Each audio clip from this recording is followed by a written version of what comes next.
Hello Scribe, great to have you in Nepal. For those people who haven't heard about you yet, please introduce yourself and then tell us what Scribe as a band stands for. First of all, thank you for having me here, having us here in Nepal, and it's been a really cool experience so far. Very cool. Very cool. Literally. This is Vas, he plays bass. This is Vishwesh, he does vocals. That is Prashant, he plays guitars. Yes. We have two more members, but they're both affected and in the loo right now. So if you can catch this guy here, he's also. There's our sound engineer is hiding behind Tra. So yeah, Scribe as a band, when we started as a hardcore band, and at that time there were not many hardcore bands in India, and it was a very niche form of music, and the reason we chose to go down that path was because all of us have one thing in common, is that we like to do things differently. We don't like to do things the same way or what is the norm. We like to twist things, contort things. And so when we started out as a band that played covers of bands that were completely obscure. Like, in India, people would have never heard of the kind of covers we played: Snapcase, Sick of It All, Race Fist. All these bands are pretty new to the scene out there, and they've been established bands for a very long time. But to the Indian scene, they're very new. And we had a very strict policy that we would only, if we play covers, we would only play covers that people haven't heard of, so that when they go back home, they actually go and look up those bands and see where we're coming from. We literally used to say the words, check this, look this band up, or download this band, because if you dig this kind of music, then you should check these guys out. And we used to, so it was almost like we were introducing an audience that was so used to listening to covers to bands.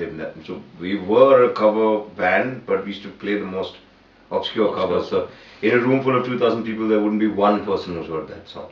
And it's bands which have existed from 90s, Earth Crisis and stuff. So reintroducing them to reintroducing the audience to something that exists like beyond Metallica, Pantera and stuff, and there is So it was like 8 years ago, or 6 to 8 years ago, it was very hard for you to do anything that is not very familiar to an audience in India. Yeah, the minute they see something that's unfamiliar, like a new genre or a band that's come up with their own songs, they never used to take to it too well. But that, I guess, what you're saying is that the kind of acceptance that Scribe has got has actually simultaneously happened with the attitude of a lot of audiences in India changing as well, where people take to newer ideas and unfamiliar territories in a much more progressive sort of attitude.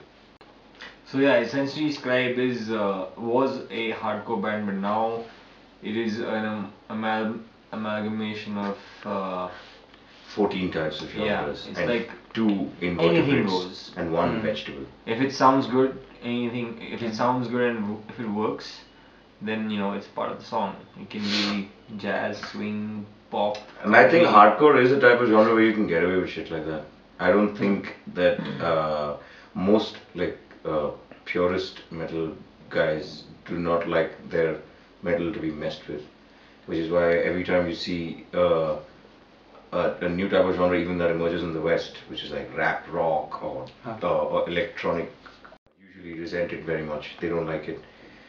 Therefore, metal, when you sort of twist metal into some other color or some other shape, it isn't particularly met with a lot of acceptance to begin with. However, hardcore gives you the freedom to do whatever the hell you want, and it's still alright, because it's so freestyle and it's so I don't know, cathartic. It could go in any direction, and it's okay for it to go in any direction.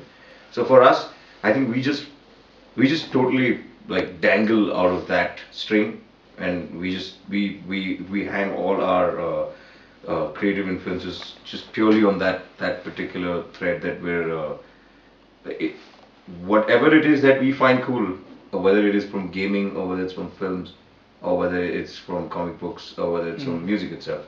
We don't disallow anything from entering our expression, which is our music or our artwork or anything. Everything just sort of, finds its way in. Okay. I listened to both of your albums, Conflict and Mark Teja, even the EP Have Hard Will Core. The one thing you notice, immediately are your song titles. They make reference to all of different topics, like you said, Bollywood to Street Fighter to food. Yeah. How do you come up with that stuff? There's a lot of pseudo masculinity or that kind of sort of alpha male bit that goes with metal. That a lot of metal bands that like to play that part, that really big guy, the guttural roar and that sort of very very evil and harsh and mean, and that a lot of metal guys even in Bombay used to play that role, and a lot of them didn't fit that role, and they would just play it because they're a metal band, and we aren't like that at all. In fact, we listen to metal, but I also watch cartoons and I like them equally. So what I'm trying to get at is that we don't try to play ourselves as anything but ourselves. And I think what happens is when the five of us sort of get together, writing metal music and playing metal music is a lot more fun than it is angst related. There's more fun involved than angst involved. So I think we just kind of we play to that angle purely as people, and not even play, but we just kind of prefer to have that angle in our in the way we sort of relate to each other. So there are a couple of things that happen with song titles and lyrical subjects and those kind of things. Is we don't really stop ourselves or censor ourselves or police ourselves in terms of how insane it could get or how stupid it could get, because stupid is still a thing, man.